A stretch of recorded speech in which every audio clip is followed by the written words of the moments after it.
Dans la vidéo du jour, on va aborder la question suivante, la crise financière est-elle inévitable ?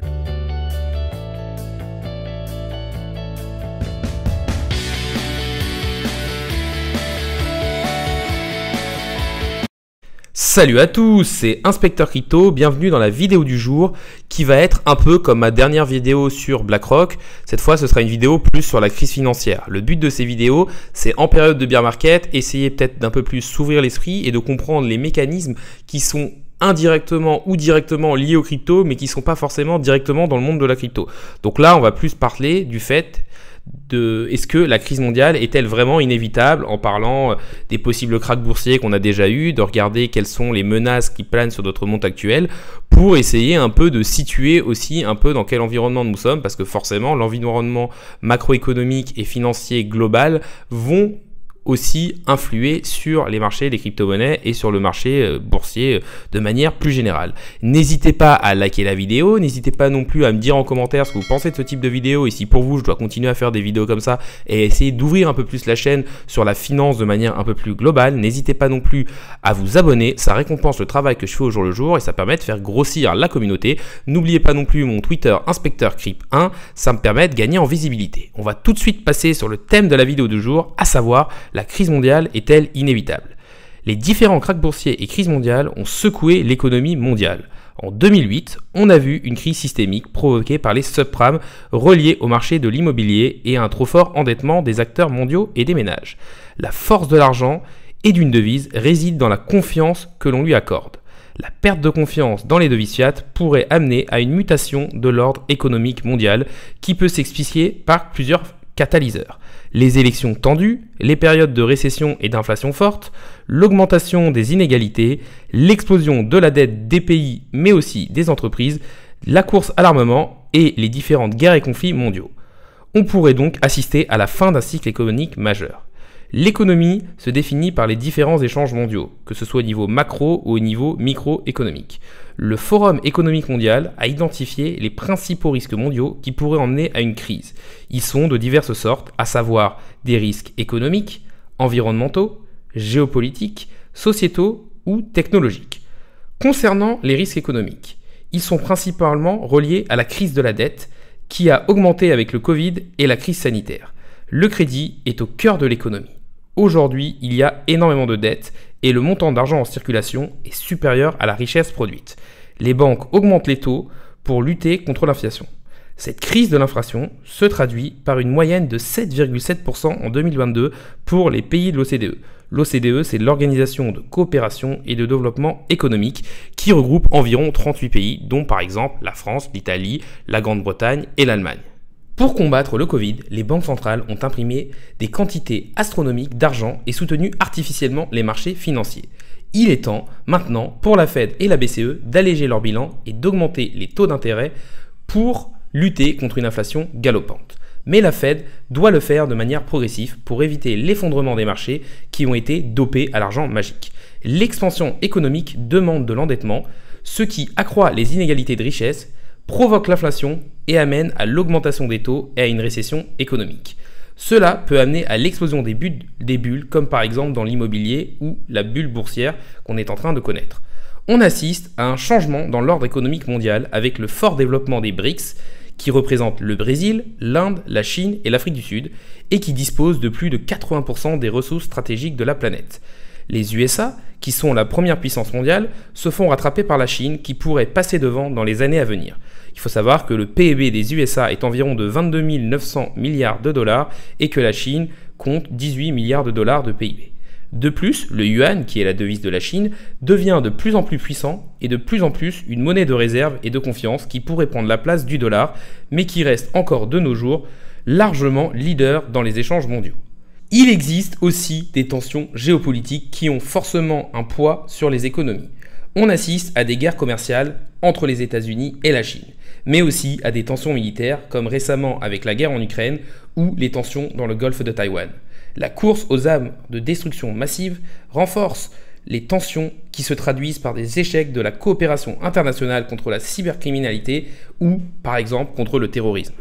D'autres menaces peuvent nous amener vers une crise. On parle par exemple de la détérioration de la santé mentale des personnes, qui a été fortement aggravée lors du Covid, avec par exemple les étudiants qui sont très seuls, à la forte dépendance digitale qu'ont les différentes personnes. Maintenant, c'est vrai que tout se fait via les smartphones ou les ordinateurs et que les personnes sont littéralement greffées à leur smartphone.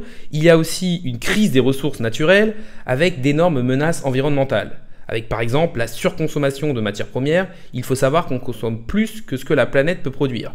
Il y a aussi des guerres de l'eau et ça nous emmène vers une crise énergétique majeure. On a aussi les menaces au niveau des différentes maladies infectieuses. Le meilleur exemple qu'on a eu en 2019, c'était le Covid, qui a quand même bloqué les échanges économiques et qui a fortement ralenti la croissance. Et il y a aussi d'autres maladies comme par exemple Ebola. Il y a aussi une crise des moyens de subsistance. L'aggravation de la pauvreté a en partie été causée par le Covid et a forcément augmenté aussi cette crise des moyens de subsistance qui sont quand même des denrées basiques qui devraient être accessibles à toutes les personnes. On peut voir que par exemple pour calculer l'inflation, la Fed va se servir de l'IPC qui est un panier moyen, mais que cet IPC est fortement manipulé. Par exemple, ils vont pour calculer le prix d'un morceau de viande vous prendre des morceaux hachés ou de viande hachée de très basse qualité et ne pas vous compter le prix d'un vrai steak haché de boucher. Donc forcément, ça va réduire d'environ 50% le prix par rapport à la réalité. Et c'est pour ça que l'inflation qui est donnée n'est pas forcément la bonne inflation. C'est un petit peu la même chose en Europe où on assiste plus à une stagflation avec une économie qui stagne et une augmentation de l'inflation. Concernant les autres risques, on a une perte de cohésion sociale avec des inégalités économiques, technologiques ou même intergénérationnelles.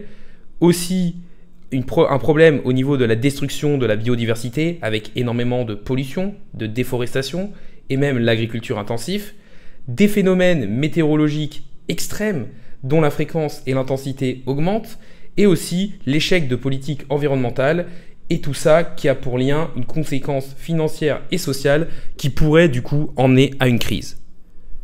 On va faire une petite aparté pour parler du partenaire de la vidéo du jour. Il s'agit d'Ascendex. Ascendex qui est un échangeur centralisé dans le même style que Binance et qui est anciennement BitMax. Ils sont dans le top 40 des plateformes au niveau des échangeurs centralisés au niveau des crypto-monnaies. Ils ont environ 500 000 visiteurs par semaine malgré le fait qu'on soit en bear market. Et leur gros avantage, c'est d'avoir plus de 250 cryptos listés, ce qui permet de trouver des futures pépites. Pourquoi je vous parle d'Ascendex? C'est parce que actuellement ils font un tournoi de trading où on peut gagner jusqu'à 30 000 USDT à se partager. Ce tournoi va durer environ 15 jours et finir fin août. De plus, dans cet événement-là, qui est le deuxième contest des communautés, vous allez pouvoir avoir pas mal de bonus aussi au niveau personnel. Il va y avoir une première partie qui va être au niveau du top 30 des communautés qui vont pouvoir gagner jusqu'à 15 000 $ à se partager. Il y aura une deuxième partie où on pourra gagner jusqu'à 10 000 $ au niveau des rewards et tous les traders qui seront au-delà de la 30e place et qui maintiendront un volume de trading d'au moins 3 000 $ recevront 10 $. Et un event 3 où il y aura 5 000 $ de bonus à se partager, où les nouveaux utilisateurs qui auront utilisé des liens referral comme par exemple le mien qui est en description et qui auront fait au moins 100 $ de trade durant la campagne pourront avoir 3 USDT. Donc on va dire que ça permet d'avoir pas mal de petits bonus, surtout dans cette période de bear market, c'est toujours bon à prendre. De plus, si vous passez par mon lien en referral, vous aurez jusqu'à 600 $ d'extra bonus, plus des frais réduits. Donc ça peut être intéressant pour vous. On arrive sur la fin de la vidéo, donc déjà n'hésitez pas à liker la vidéo, à commenter en me disant ce que vous en pensez et si pour vous il y a d'autres arguments en faveur d'une crise mondiale ou alors qui pourrait éviter justement cette crise mondiale. N'hésitez pas non plus à vous abonner, ça récompense le travail que je fais au jour le jour et ça permet de faire grossir la communauté. N'oubliez pas non plus mon Twitter InspectorCrypt1, ça me permettra de gagner en visibilité.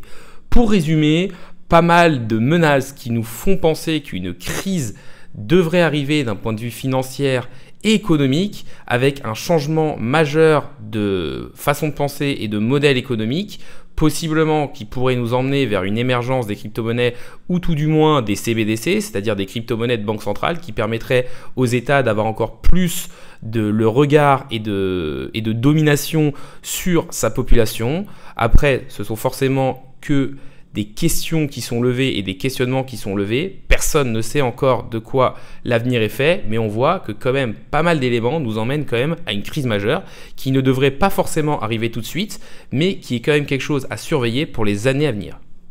La vidéo du jour est maintenant finie. Salut à tous et à la prochaine!